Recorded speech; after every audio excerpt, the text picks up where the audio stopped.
Everyone, स्वागत है आप सबका आज के करंट अफेयर एनालिसिस लेक्चर में, जिसमें इंडियन एक्सप्रेस से and PIB and other sources से ली गई न्यूज़ को होलिस्टिकली एनालाइज किया जाएगा आपके प्रीलिम्स, मेंस एंड इंटरव्यू को ध्यान में रखते हुए। ये लेक्चर आपके UPSC and state PCS exams के लिए उपयोगी साबित होगा। लेक्चर से रिलेटेड वैल्यू एडिशन की पीडीएफ टेलीग्राम चैनल पर मिल जाएगी, जिसकी लिंक मैं नीचे डिस्क्रिप्शन बॉक्स में दूंगी। वहाँ जाना है, ज्वाइन करना है चैनल डेली करंट अफेयर के पीडीएफ्स के लिए। स्टार्ट करते हैं आज का लेक्चर भी एक मोटिवेशन कोट से। Success is a journey not a destination, यानी कि आप सक्सेस को एक डेस्टिनेशन मत समझिए, एक जर्नी समझिए। ठीक है, आपको डेली प्रोसेस में लगे रहना है, आपको अपने डेली के जो टास्क हैं वो कंप्लीट करने में लगे रहना है, सक्सेस आपको मिलेगी। मैं महिमा मिश्रा प्रेजेंट करती हूँ आज का Indian express newspaper analysis. Index देखते हैं क्या पढ़ना है और क्यों पढ़ना है। सबसे पहले तो आप सबको शुभकामनाएं, आज गणतंत्र दिवस है। ठीक है, happy republic day to all of you. ये देखते हैं पहली न्यूज़। ज्ञानव्यापी जो मॉस्क है वहाँ पे आर्कियोलॉजिकल सर्वे ऑफ इंडिया ने पता लगाया है कि वो एक हिंदू टेम्पल को तोड़ के बनाया गया है। पहले ये एक पॉपुलर एक बिलीफ हुआ करता था, राइट, बट अब एविडेंस कह रहे हैं कि क्या वो जो मॉस्क है वो एक हिंदू मंदिर को तोड़ के बनाई गई है। ठीक है, तो पहले बाबरी थी, अब ज्ञानवापी मॉस्क की बारी आती है। ये पढ़ेंगे इस बारे में। उसके बाद पढ़ेंगे आर्कियोलॉजिकल सर्वे ऑफ इंडिया के बारे में। ठीक है, आर्कियोलॉजिकल सर्वे ऑफ इंडिया से रिलेटेड कुछ फैक्चुअल क्वेश्चन पूछा जा सकता है, प्रीलिम्स में पूछा जा सकता है स्टेटमेंट्स बना के, और जो यूपी पीसीएस वगैरह एग्जाम्स होते हैं उसमें तो वैसे ही वन लाइनर में पूछ लिया जाता है। ठीक है, फिर देखेंगे इंडिया फ्रांस फ्रेंडशिप। आज गणतंत्र दिवस के अवसर पर क्या हो रहा है, फ्रांस के पीएम है वो आ रहे हैं इंडिया में। ठीक है, तो ये फ्रेंडशिप यहाँ पे डिस्कस की गई है एक एडिटोरियल में। नेक्स्ट देखेंगे Nations 75th republic day recalling first, यानी कि फर्स्ट कैसा रहा था गणतंत्र दिवस, उसके बारे में कुछ फैक्चुअल इन्फॉर्मेशन हम पढ़ेंगे जो हमारे काम की है। ठीक है, नेक्स्ट देखेंगे more women in higher education. ये सर्वे कहता है, ये जीएस पेपर 2 के लिए इम्पॉर्टेंट है, एसए के लिए इम्पॉर्टेंट है एंड इंटरव्यू के लिए इम्पॉर्टेंट है, छोड़ना नहीं है ये सर्वे। ठीक है, वुमेन बिफोर अस, ये एक एडिटोरियल है जो कहता है कि कैसे कॉन्स्टिट्यूशन बनने से पहले फेमिनिस्ट जो मूवमेंट थे उन्होंने महिलाओं को उनके अधिकार दिलाने में हेल्प की। स्टार्ट करते हैं पहली न्यूज़ से। Hindu temple existed where the Gyanvapi mosque stands. ASI यानी कि आर्कियोलॉजिकल सर्वे ऑफ इंडिया ने कहा है, आर्कियोलॉजिकल सर्वे ऑफ इंडिया को ये टास्क दिया गया था कि वो वाराणसी, मतलब जो वाराणसी के डिस्ट्रिक्ट कोर्ट है, उन्होंने ये टास्क दिया था कि वो वहाँ पे पता लगाए कि आखिर ये जो मुद्दा है ज्ञानव्यापी मॉस्क का एंड कि वो हिंदू टेम्पल पे बनाया गया है, ये क्या मुद्दा है। ठीक है, इसके बारे में पता लगाए, वहाँ पे कुछ खुदाई करे, पता लगाए कि क्या सच में ही वहाँ पे एक टेम्पल था। तो वहाँ पे एक टेम्पल मिला। ठीक है, कुछ ऐसी मूर्तियाँ मिली, कुछ ऐसे मतलब टूटी फूटी चीज़ें मिली, कुछ ऐसे हिंदुओं की जो मतलब हिंदू सिंबल्स माने जाते हैं। ठीक है, वो मॉस्क के नीचे मिले हैं, गड़े हुए ज़मीन में। तो ये पता लगाया गया है there existed a Hindu temple prior to the construction of existing structure.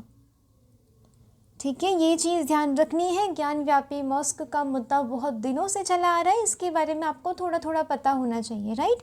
Historical क्या इसका इवोल्यूशन रहा है, ये चीज़ जानने की ज़रूरत नहीं है कि इस डेट को ये बोला कोर्ट ने, इस डेट को ये बोला, no.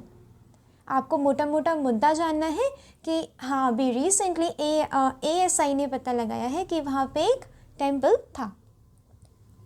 Based on scientific studies, survey carried out study of architectural remains, exposed features and artifacts, inscriptions, art and sculptures.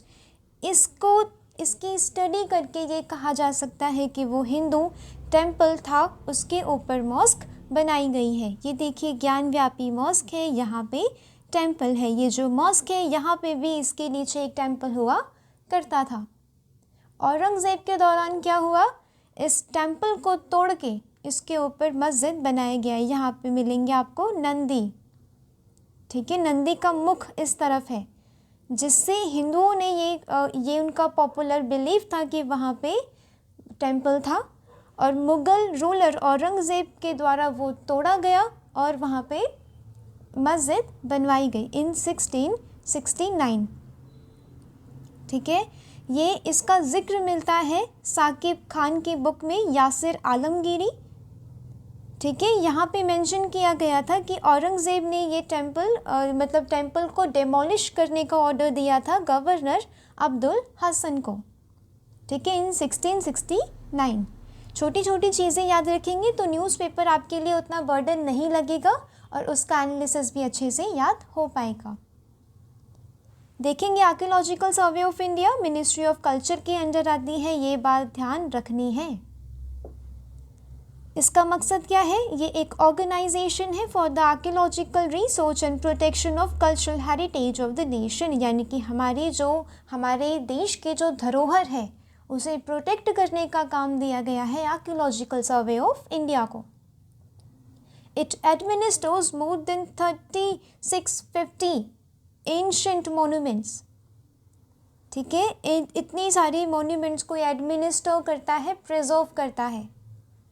It's activities include carrying out surveys. ठीक है, सर्वे किया गया था आर्कियोलॉजिकल सर्वे ऑफ इंडिया के द्वारा of antiquarian remains, exploration, exhibition, archaeological sites, conservation and maintenance. ये main functions आप लिखेंगे अगर जीएस पेपर 1 में पूछा जाता है तो।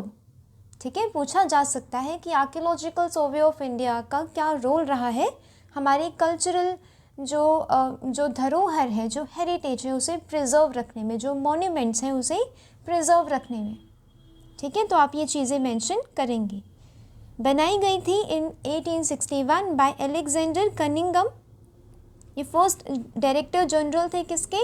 आर्कियोलॉजिकल सर्वे ऑफ इंडिया के। इन्हें फादर ऑफ इंडियन आर्कियोलॉजी भी कहा जाता है। नेक्स्ट इम्पॉर्टेंट देखेंगे, यहाँ पे फ्रांस और इंडिया के बायलैटरल रिलेशंस को डिस्कस किया गया है। अगर जीएस पेपर 2 आईआर में क्वेश्चन आता है, क्योंकि इस बार फ्रांस के प्रेसिडेंट यहाँ पे आ रहे हैं, ठीक है, इमैनुअल, अब पूछा जाएगा तो वहाँ पे ये ऐसा ना हो कि आपके पास कुछ कंटेंट ही ना हो लिखने के लिए। इंडिया फ्रांस बहुत न्यूज़ में रहता है, ठीक है, लिखना है आपको। देखते हैं इसमें क्या है। Macron visit caps a milestone year of India France ties, it's 25th anniversary of their strategic partnership. ठीक है, 25 साल हो गए हैं अराउंड इंडिया और फ्रांस की जो स्ट्रैटेजिक पार्टनरशिप है उसे इस्टेब्लिश्ड हुए। ठीक है, इंडिया फ्रांस स्ट्रैटेजिक पार्टनरशिप क्या है? ये फर्स्ट किसी वेस्टर्न कंट्री के साथ हमारे पहले रिलेशंस इस्टेब्लिश हुए थे। वो कंट्री कौन सी थी? France. Has seen considerable progress in bilateral, regional and international context. Defence and security, काफ़ी सारे पिलर्स पे हम काम करते हैं एक साथ। डिफेंस में, सिक्योरिटी में, सिविल, न्यूक्लियर मैटर्स, स्पेस, ठीक है, साइंस एंड टेक्नोलॉजी, जो पीपल टू पीपल कॉन्टैक्ट है उसमें भी हम पार्टिसिपेट करते हैं। आपको आईआर में कैसे मल्टी डायमेंशनल में ही वे में ही आपको आंसर लिखना होता है। ठीक है, आप सिर्फ वहाँ पे बायलैटरल रिलेशन आप मेंशन करेंगे तो सिर्फ 2 कंट्रीज़ में ही सीमित नहीं हो जाएंगे, राइट। अलग अलग फील्ड्स को शो करना है वहाँ पे, सिर्फ पॉलिटिकल रिलेशंस ही डिस्कस नहीं करने। प्राइम मिनिस्टर नरेंद्र मोदी की विजिट हुई थी जो as a guest of honour for Bastille Day, उसे उस दिन क्लासिफाई किया गया था 3 पिलर्स में। जो ये स्ट्रैटेजिक पार्टनरशिप है इसे 3 पिलर्स में बांटा गया था। Partnership for security and sovereignty, partnership for the planet and partnership for people. ये चीज़ आप मेंशन करेंगे, बहुत ही ज़्यादा इम्पॉर्टेंट है आपका आंसर अवेयर लगवाने के लिए एग्जामिनर को। बायलैटरल डिफेंस कोऑपरेशन होता है हमारा। डीआरडीओ ने अपनी एम्बेसी वहाँ पे ओपन की है in 2023 for strengthening technology cooperation. Rafale का प्रोक्योरमेंट फ्रांस से हुआ था, ये इसने भी हमारे जो डिफेंस टाइज है उसे और डीपन किया है। ज्वाइंट डिफेंस एक्सरसाइजेज होती हैं हमारी। स्पेस में देखेंगे, फ्रांस एक मेजर सप्लायर है of components and equipments for the space Indian space program. Civil nuclear cooperation देखेंगे। The 2 sides have also agreed to establish a partnership on small modular reactor, advance modular reactor, यानी कि nuclear के field में भी हम बढ़ चढ़कर participate करते हैं। 2 कंट्री इन ये दो कंट्रीज आपस में पार्टिसिपेट करती हैं, ठीक है, इंडिया एंड फ्रांस। क्या इकोनॉमिक कंट्रीब्यूशन रहा है फ्रांस का? फ्रांस एक one of the largest investor है इन इंडिया। एफडीआई फ्लो कितना, इनफ्लो कितना होता है? US dollar 659.77 million. एक ह्यूज अमाउंट है, एक ह्यूज अमाउंट है ये एफडीआई की। इसीलिए इंडिया का जो एक इकोनॉमिकली भी देखा जाए तो फ्रांस बहुत स्ट्रैटेजिक पार्टनर है, ठीक है। इंडियाज़ मेन एक्सपोर्ट क्या होता है? इंडिया से एक्सपोर्ट फ्रांस में engineering goods, petroleum products, pharmaceuticals, electronic components, readymade garments, ठीक है, ये सारे फ्रांस में जाते हैं। और फ्रांस हमें machine equipments, electrical equipments, chemical products, ये सारी चीज़ें एक्सपोर्ट करता है। डिजिटल देखेंगे, इन 2023 unified payment interface was launched from Eiffel tower, ठीक है। डिजिटल फील्ड में भी दोनों कंट्री साथ में कोऑपरेट कर रही है। जो यूनिफाइड पेमेंट इंटरफेस है, इसके प्रचार में, इसके बढ़ावे में फ्रांस ने हमारा साथ दिया है। आज पीछे से थोड़ी नॉइज़ आ सकती है क्योंकि आज 26 जनवरी है, ठीक है, रिपब्लिक डे, तो यहाँ पे सेलिब्रेशन हो रहा है, तो मतलब थोड़ी नॉइज़ आ सकती है, तो कोऑपरेट करिएगा। एजुकेशन में अराउंड 10,000 इंडियन स्टूडेंट्स हैं जो फ्रांस में पढ़ते हैं। Indo French campus for health was launched in 2022 to offer double degrees, यानी कि डबल डिग्रीज को लॉन्च करने को देने के लिए एक इंडिया और फ्रांस का कोऑपरेशन भी देखा गया। टूरिज़्म, फ्रांस से टूरिस्ट आते हैं इंडिया में। सबसे मेजर डेस्टिनेशन कौन है? राजस्थान, ठीक है। ये छोटी छोटी बातें अगर आप अपने आंसर में लिखेंगे, बहुत छोटे छोटे पॉइंट्स लिखेंगे, राइट, क्योंकि 10-12 मार्क्स का ही वहाँ पे क्वेश्चन आता है। तो आपको क्या करना है, आपका आंसर लिखने का तरीका काफ़ी होलिस्टिक होना चाहिए। France has continued to support the India's claim for permanent membership, यानी कि जो हम यूएनएससी में हम क्या चाहते हैं, परमानेंट मेंबरशिप चाहते हैं, उसके लिए फ्रांस हमें सपोर्ट करता है। ये one of the key P5 members है, परमानेंट 5 मेंबर्स बताया है मैंने आपको काफ़ी बार, उसमें से एक फ्रांस है। और ये हमारी जो मेंबरशिप है यूएनएससी में वो सपोर्ट करता है। अब इस विज़िट में क्या हो सकता है, म्यूचुअल इंटरेस्ट के इश्यूज़ को देखा जा सकता है, जैसे कि Russia Ukraine war, Israel Hamas war, China's assertiveness in Indo Pacific, ये मेरा चाइना कर ही रहा है तब से, ठीक है, चाइना हमारी टेरिटरी में ये मेरा करता है। तो इन सब टॉपिक्स पे बात हो सकती है। डिफेंस एंड सिक्योरिटी कोऑपरेशन को देखा जा सकता है। नेक्स्ट इंपॉर्टेंट देखेंगे, जनवरी 26, 1950 on the nation 75th republic day recalling it's first, यानी कि पहले रिपब्लिक डे को यहाँ पे रिकॉल किया जा रहा है। 1950 26 जनवरी को हमारा संविधान पूर्ण रूप से लागू किया गया था, ठीक है। कुछ जो प्रोविजंस है कॉन्स्टिट्यूशन के वो नवंबर में लागू कर दिए गए थे और कुछ अगले साल के लिए छोड़ दिए गए थे, यानी कि 26 जनवरी 1950। छोटी छोटी चीज़ें यहाँ पे याद रखेंगे। ब्रिटिश रूल एंड हो गया था 15 अगस्त 1947। उसके पहले हम गवर्नमेंट ऑफ इंडिया एक्ट 1935 के तहत अपनी कंट्री को एडमिनिस्टर करते थे, ठीक है। जब और हम अपनी जो अलायंस होती है, ठीक है, हम अपना मतलब सर किसके सामने झुकाते थे पहले? जो क्वीन थी, ठीक है, ब्रिटिशर्स।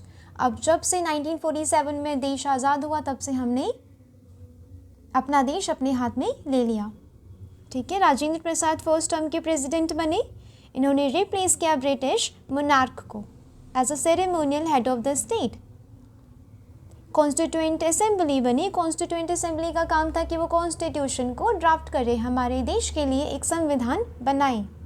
संविधान बनाने के बाद ये पहली जनरल पार्लियामेंट की तरह भी इसने काम किया और फर्स्ट जनरल इलेक्शंस करवाए इन 1951 to 52। 1950 में जो परेड हुई थी वो कहाँ पे हुई थी? थोड़ा सा फैक्ट याद रखेंगे, प्रीलिम्स में या फिर कहीं पे फैक्चुअल क्वेश्चन में पूछ लिया जाएगा, तो वहाँ पे दिक्कत नहीं होनी चाहिए, ठीक है, क्योंकि न्यूज़ में है, पढ़ लेना चाहिए। Irwin amphitheatre opposite Purana Qila, now known as Major Dhyan Chand national stadium, अब उसे क्या कहा जाता है? Major Dhyan Chand national stadium. Indonesia के जो प्रेसिडेंट थे उस टाइम सुकर्नो, वो चीफ गेस्ट थे। ठीक है, अब यहाँ पे एक चीज़ डिस्कस की गई है कि बी आर अम्बेडकर जो चेयरमैन थे ड्राफ्टिंग कमेटी के, ठीक है, ड्राफ्टिंग कमेटी के चेयरमैन कौन थे? भीमराव अम्बेडकर। ये बहुत बेसिक फैक्ट है पॉलिटी का, ठीक है, याद रहना चाहिए। उन्होंने कहा था कि 26 जनवरी 1950 को जब उन्होंने स्पीच दी तो ये कहा था कि हम पॉलिटिकल तरीके से हम आज़ाद हैं, हम इक्वालिटी इस्टेब्लिश कर रहे हैं, सबको वोटिंग राइट्स दे रहे हैं, यूनिवर्सल एडल्ट फ्रेंचाइज है। बट सोशियो इकोनॉमिक स्पेयर में अगर हम देखें तो क्या है? इनइक्वालिटी है, स्पेशली कास्ट सिस्टम, राइट, वो कास्ट सिस्टम के बहुत अगेंस्ट थे। तो यहाँ पे एक कॉन्ट्रडिक्शन देखने को मिलता है और ये कॉन्ट्रडिक्शन जल्द से जल्द ठीक करना ज़रूरी है। और कास्ट के जो इश्यूज़ हैं आप वो अभी भी देख सकते हैं। आए दिन न्यूज़ में आता है कि बच्चे को बीट किया गया टीचर्स के द्वारा कि वो उनके पता नहीं किसी घड़े से पानी ले रहा था। दूल्हे को घोड़ी पे नहीं चढ़ने दिया राजस्थान में, ऐसी बहुत सारी न्यूज़ आती है। तो कास्ट सिस्टम अभी भी प्रिवेल करता है, राइट, भले ही उसकी थोड़ी फॉर्म्स चेंज हो गई हो। नेक्स्ट देखेंगे survey, more women enrolled in higher studies than men in 8 years, यानी कि 8 सालों में वुमेन ने ज़्यादा हायर स्टडीज़ में एनरोल किया है। बहुत ही ज़्यादा इम्पॉर्टेंट फैक्ट है आपके जीएस पेपर 2 एजुकेशन टॉपिक के लिए, हायर एजुकेशन के लिए, ठीक है। एंड ऐसे में आप इसका जिक्र करेंगे, ठीक है, कि कैसे अब जेंडर जो इनइक्वालिटी है, वो जो गैप है वो रिड्यूस हो रहा है, ठीक है। आप ये चीज़ वहाँ पे मेंशन करेंगे, इंटरव्यू में आप मेंशन करेंगे, क्योंकि एग्जामिनर आपको फंसा सकते हैं कि बहुत सारे इश्यूज़ देखे जाते हैं, ग्लास सीलिंग है, पिंक कॉलराइजेशन है, राइट, कि कुछ जॉब्स लड़कियों के लिए रिजर्व कर दी गई हैं, जो सीज वाली जॉब है, जैसे कि केटरिंग, केयरिंग, क्लीनिंग, ठीक है, ये जॉब्स लड़कियों के लिए रिजर्व कर दी गई हैं। आप बोलेंगे कि ऐसा नहीं है, अभी दोनों चीज़ें पाई जाती हैं, जो आप कह रहे हैं वो भी सही है, यानी कि ग्लास सीलिंग भी पाया जाता है, पिंक कॉलराइजेशन भी है, एज वेल एज ये भी पाया जा रहा है कि वुमेन अब हायर एजुकेशन में एनरोल कर रही हैं, बढ़ चढ़कर साइंस स्ट्रीम्स में भी पार्टिसिपेट कर रही हैं, ठीक है। आप एविडेंस के साथ अपना पॉइंट रखेंगे तो एग्जामिनर को ज़्यादा पसंद आएगा वो पॉइंट, ठीक है। याद रखना है 2021 और 2022 के दौरान यहाँ पे एक सर्वे कंडक्ट किया गया था, all India survey on higher education. उसने पता लगाया है कि हायर एजुकेशन में वुमेन का पार्टिसिपेशन ज़्यादा रहा है, ठीक है। Women make up 55% of total increase, यानी कि जितना भी टोटल इंक्रीज़ हुआ है उसकी 55% कौन है? वुमेन है। Overall the trend indicates a closing gender gap in higher education. Higher education पहले क्या होता था, लड़कियों को 8वीं 12वीं तक पढ़ाया जाता था, वो चीज़ नहीं हो रही है, ठीक है। अब हायर एजुकेशन ग्रेजुएट्स किया जा रहा है लड़कियों को, और ये चीज़ देश की प्रगति की तरफ एक संकेत देती है, ठीक है। साइंस स्ट्रीम जिसमें टोटल 57.18 लाख स्टूडेंट्स हैं, उसमें से 52.1 मिलेंगे किसमें? वुमेन मिलेंगी, ठीक है। ये चीज़ ध्यान रखनी है, इसीलिए मैं जो बहुत इम्पॉर्टेंट होता है मैं वही न्यूज़ आप सबको कवर करवाती हूँ, छोड़नी नहीं है ये चीज़ें, ठीक है। नेक्स्ट देखेंगे द वुमेन बिफोर अस। इसमें क्या है? फेमिनिस्ट मूवमेंट्स पे ध्यान दिया गया है कि कैसे फेमिनिस्ट मूवमेंट्स जो हुए थे कॉन्स्टिट्यूशन बनने से पहले, उसने कंट्रीब्यूट किया है कि वो कॉन्स्टिट्यूशन में कुछ ऐसे प्रोविजंस लेके आए जो वुमेन को इक्वल राइट्स दें, ठीक है।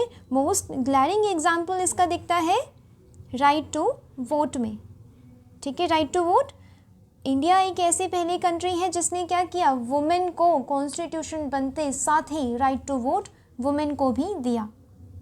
ये हमारे कॉन्स्टिट्यूशनल फादर्स जो उन फेमिनिस्ट मूवमेंट्स का, उन वुमेन का कंट्रीब्यूशन दिखाता है, ठीक है।